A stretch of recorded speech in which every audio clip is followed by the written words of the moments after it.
Eh bien salut à tous, bienvenue sur Super Moi TV, j'espère que vous allez bien. Aujourd'hui une nouvelle rencontre. Juste derrière moi, vous voyez plein de brochures de voyage. Forcément, on se trouve dans une agence de voyage.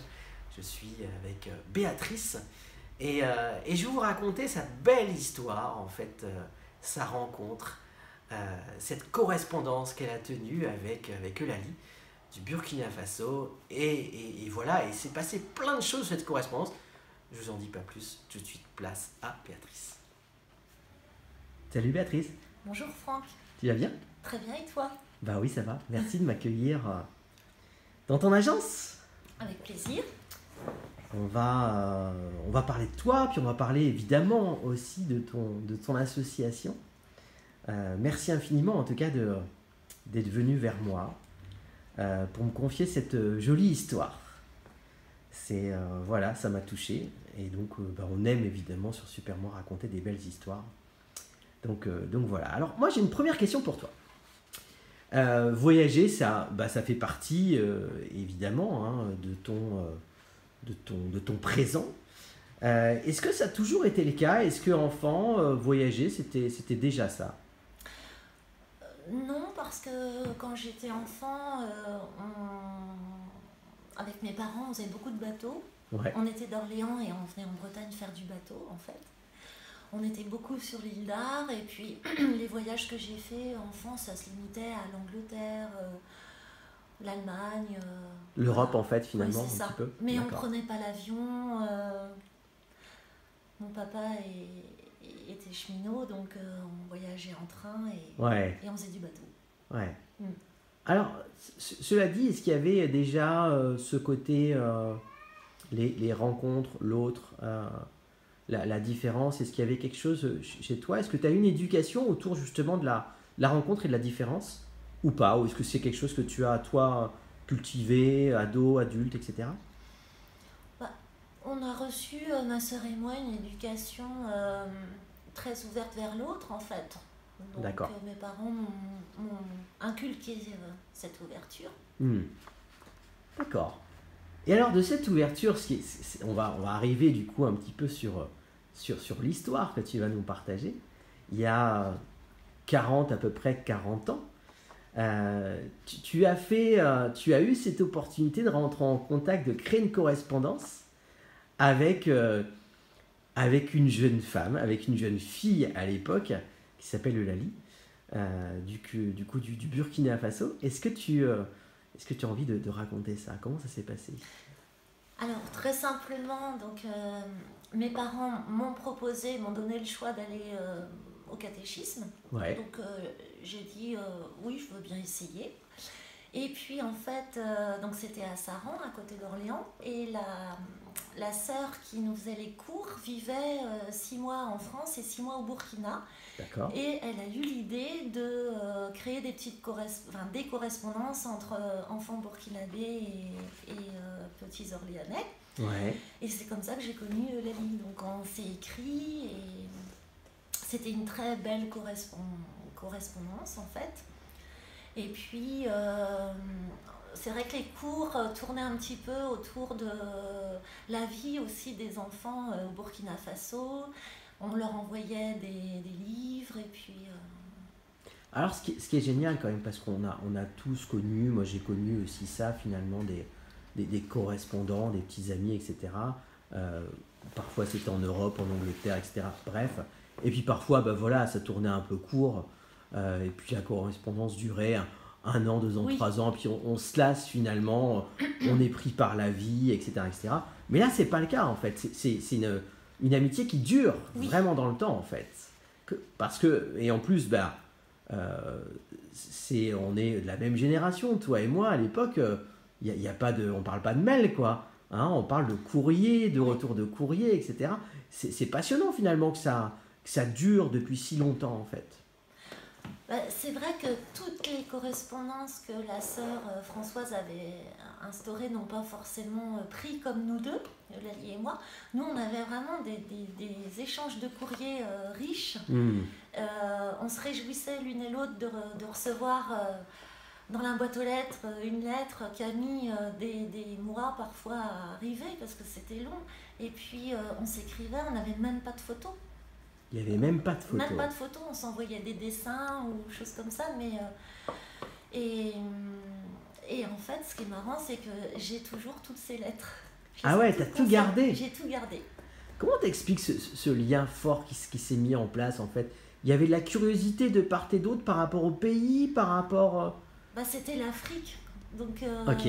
quand t'es enfant et puis que tu vis en France, t'as tout ce qu'il faut et puis on t'explique que là-bas c'est compliqué, qu'il manque un peu de tout, bah, Ouais.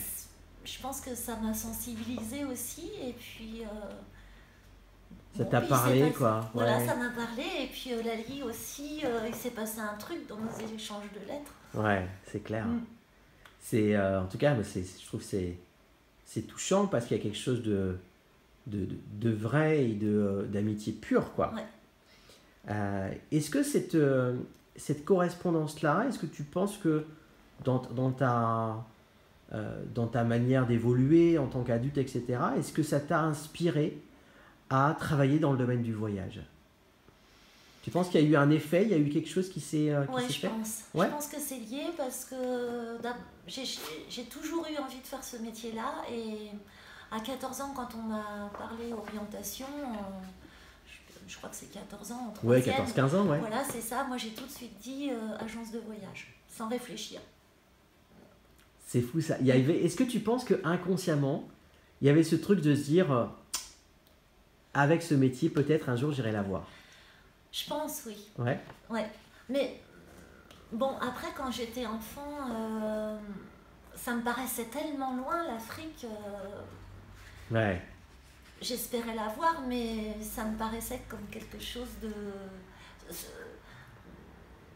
d'impossible, un peu, quelque part, surtout quand on n'avait pas cette façon de voyager comme on a aujourd'hui, prendre l'avion, c'était... Il y avait quelque chose de, tiens, peut-être qu'inconsciemment, si je travaille dans le voyage, ça va me rapprocher peut-être, en tout cas dans l'idée de quelque chose de possible avec cette rencontre. Je pense que ça serait plus effectivement inconsciemment. Alors, dans ces lettres, dans ces contacts avec donc toutes les deux finalement, est-ce que tu te souviens, est-ce qu'il y a eu, à un moment donné, il y a eu une prise de conscience? Est-ce qu'il y a eu une envie de ta part de contribuer à son monde?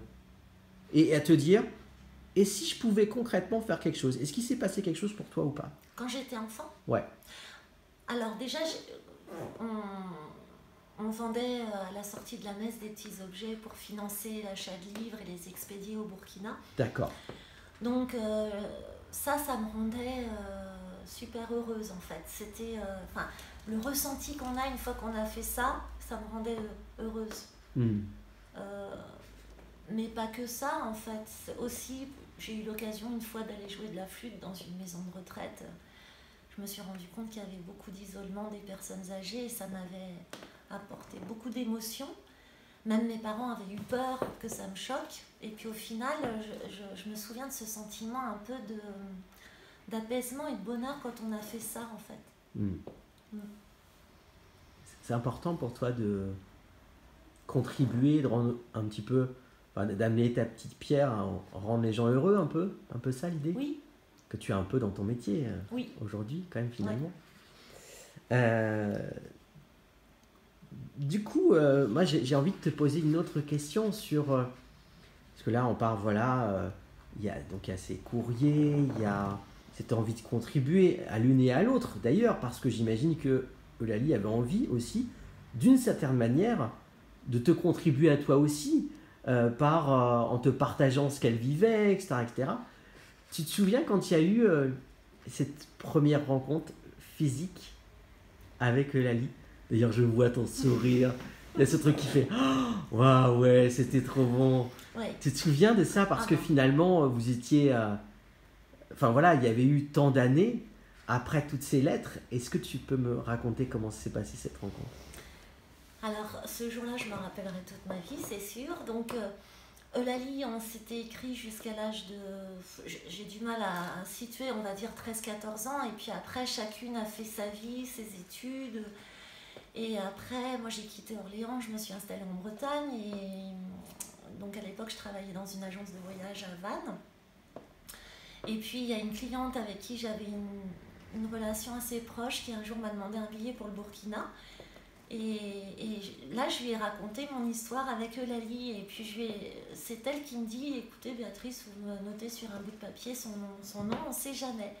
Et elle me l'a retrouvé, on s'est réécrit avec Eulalie. Et puis, sauf qu'elle ne m'avait pas mis son adresse, donc je ne pouvais pas lui réécrire. Et un jour, elle m'appelle en me disant, viens me voir, je suis à Nantes, je vais me faire opérer du cœur. Donc ce jour-là, je fais 100 km Vannes-Nantes et je vois Eulalie pour la première fois que j'avais jamais vue, puisque encore une fois on ne s'était jamais échangé de photos. Bon, en plus c'était un contexte particulier parce qu'elle allait se faire opérer du cœur, donc c'était super émouvant. Et oui, je m'en rappellerai toujours quand j'ai ouvert la portière de ma voiture, qu'elle m'attendait avec un grand sourire et qu'on est tombé dans les bras l'une de l'autre et on était super heureuses. Et j'étais venue avec mon paquet de lettres. Waouh! Elle était super émue de relire ses lettres. Tu te rends compte, là j'y pense comme tu me racontes ça, c'est-à-dire que cette rencontre finalement de cœur est à une occasion de se faire opérer du cœur. Oui, c'est vrai. C'est assez surprenant quand même, hein? Oui, j'y avais pas pensé. Mais moi non plus, tu vois, c'est quand on en parle là comme ça ensemble qu'il y a ce truc, parfois cette connexion d'hasard de la vie qui... Bon. Donc... Ouais. Et alors donc, elle s'est fait opérer, donc tout s'est super bien passé. Pour elle, ça a été une seconde naissance parce que c'était compliqué sa maladie, donc tout s'est super bien passé à Nantes et tout, et j'allais la voir régulièrement. Et puis c'est comme ça qu'elle m'a raconté sa vie, qu'elle était devenue sœur, qu'elle était directrice d'une école, et puis elle m'a fait part des difficultés, de ce qui se passait là-bas, ouais. Surtout qu'il n'y avait pas de cantine et que les enfants ne mangeaient pas le midi, qu'ils avaient du mal à suivre les cours. Ouais.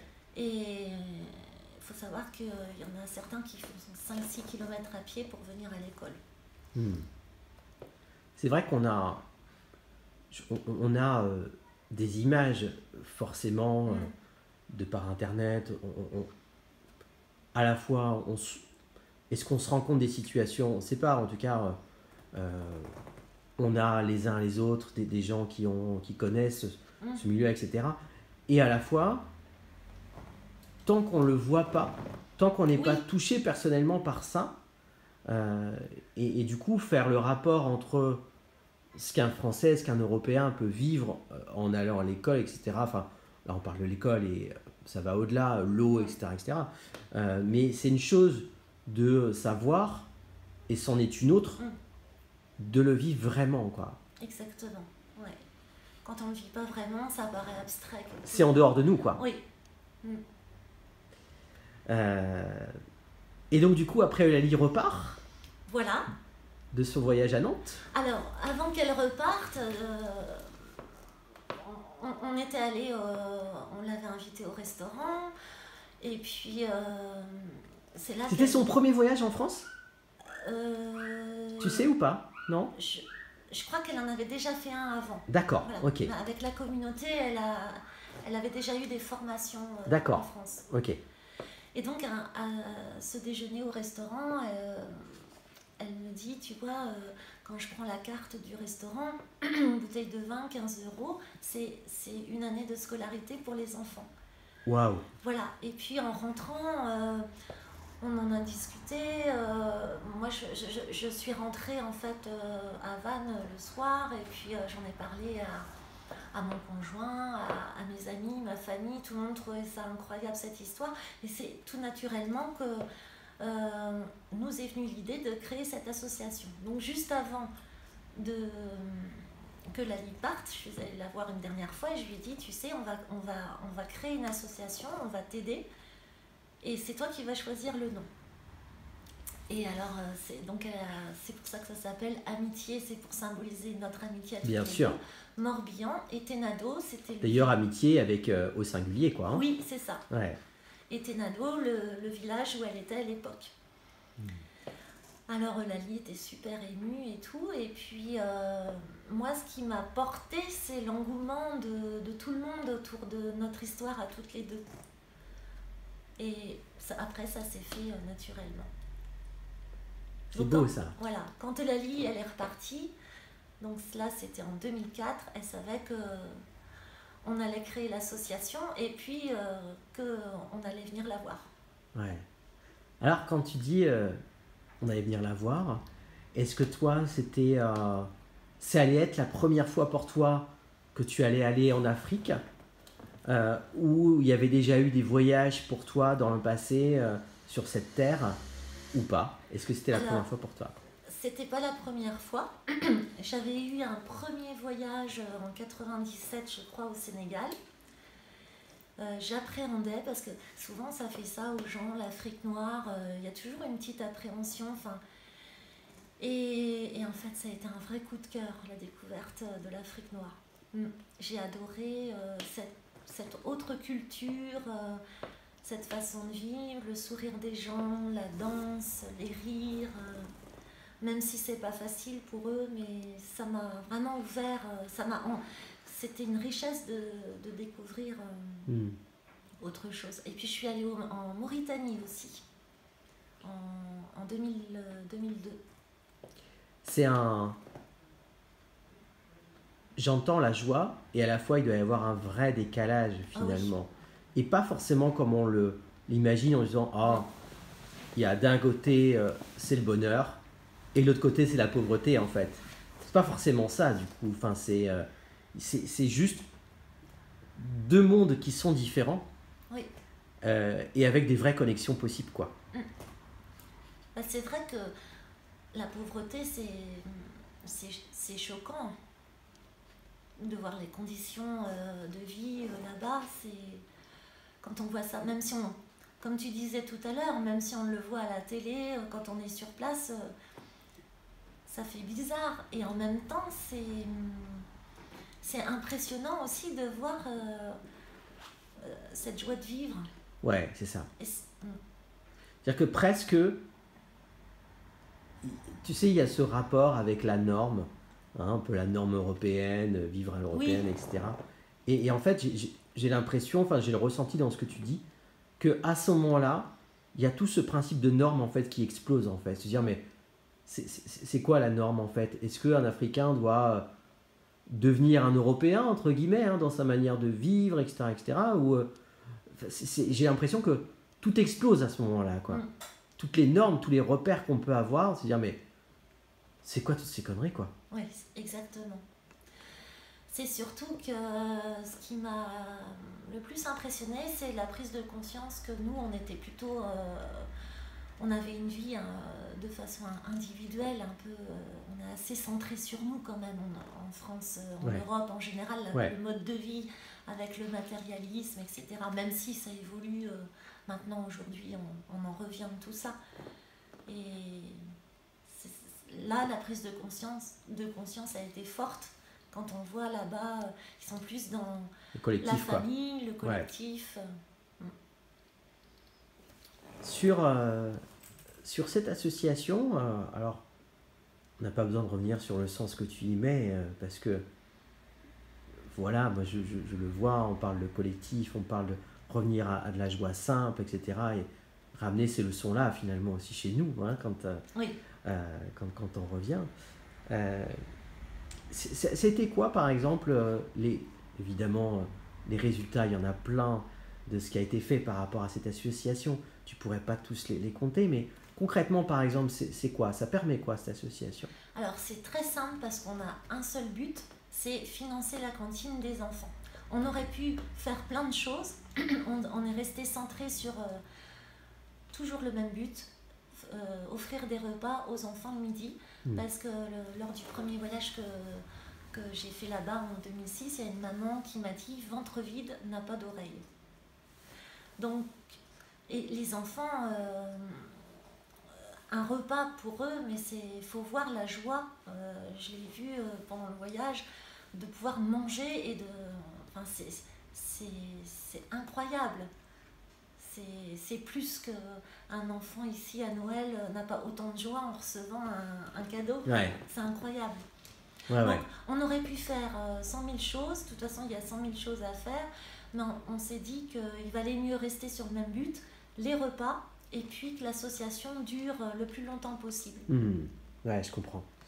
Est-ce que parfois tu y penses ça, parce que quand on s'engage dans un tel projet, dans un si beau projet, il y a cette vraie notion de responsabilité quelque part. C'est engageant de mettre en place une action, parce que l'idée, c'est pas que cette action elle dure 1 mois, 2 mois ou 3 mois, c'est qu'elle perdure dans le temps. Et est-ce que parfois tu as des formes de découragement, parce que j'imagine que c'est pas que facile, où tu es habité par autre chose et ça te permet d'y croire et rien lâcher, quoi. En fait, je suis assez portée parce que ça s'est toujours bien passé depuis 2005. Ça fait 15 ans que ça dure et on a toujours réussi à envoyer là-bas entre 4 et 5 000 euros par an.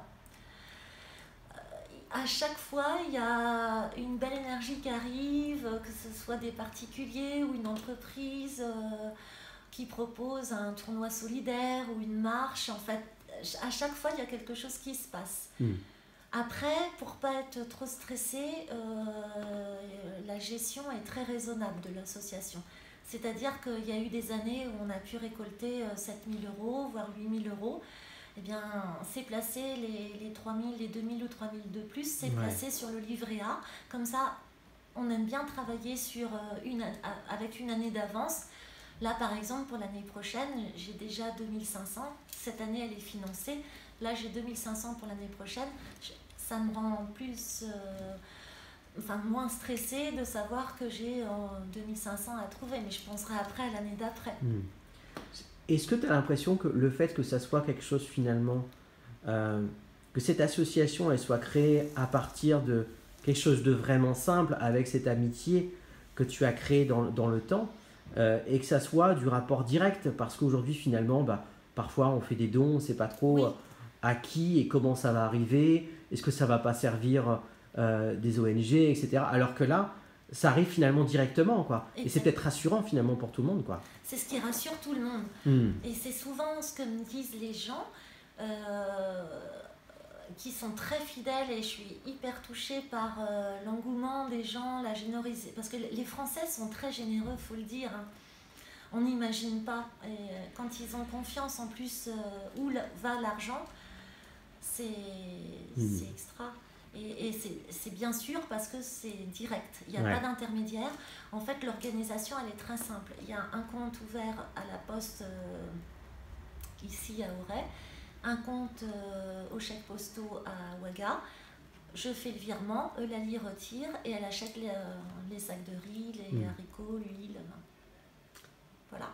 Est-ce que tu aurais imaginé, en regardant un peu ces 40 ans d'amitié, de dire que il aurait pu se passer tout ça quand tu regardes aujourd'hui ce que vous avez créé finalement toutes les deux, et tous ces gens qui vous ont accompagné évidemment, forcément, mais est-ce que tu aurais imaginé que cette amitié elle puisse créer autant de choses? Non.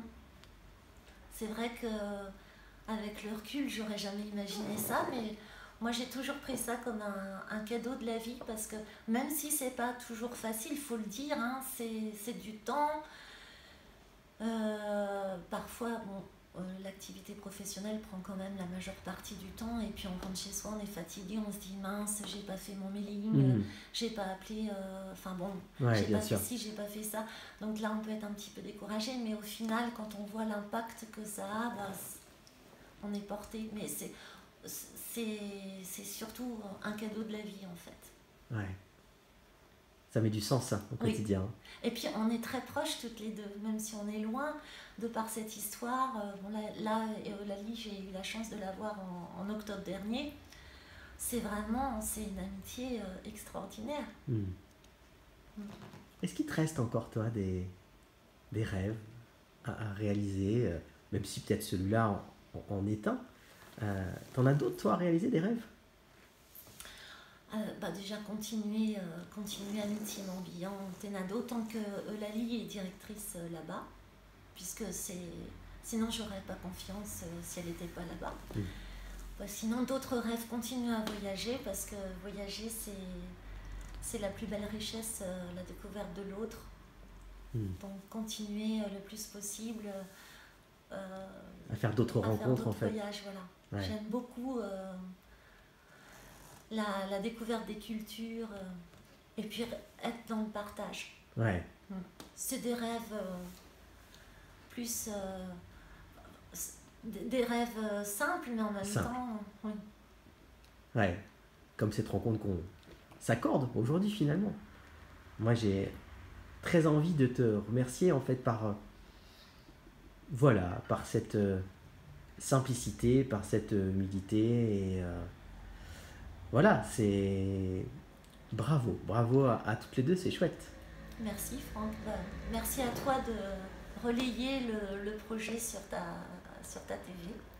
Avec plaisir. Mais j'ai envie de te laisser du coup un petit mot de la fin, si tu as envie de rajouter quelque chose, s'il y a quelque chose que tu as envie que les gens gardent aussi de toi, de ce que tu fais. Voilà, ce petit mot de la fin, il est pour toi. Tout simplement, moi j'ai envie de remercier tous les gens qui nous portent aussi dans ce projet, que ce soit la famille, les amis, les clients de l'agence. C'est grâce à eux qu'on continue, Lalie et moi, ce projet en fait, et puis qu'ils s'imaginent le bonheur dans les yeux des enfants là-bas. Et j'ai envie de leur dire merci. Merci à toi. Merci Franck.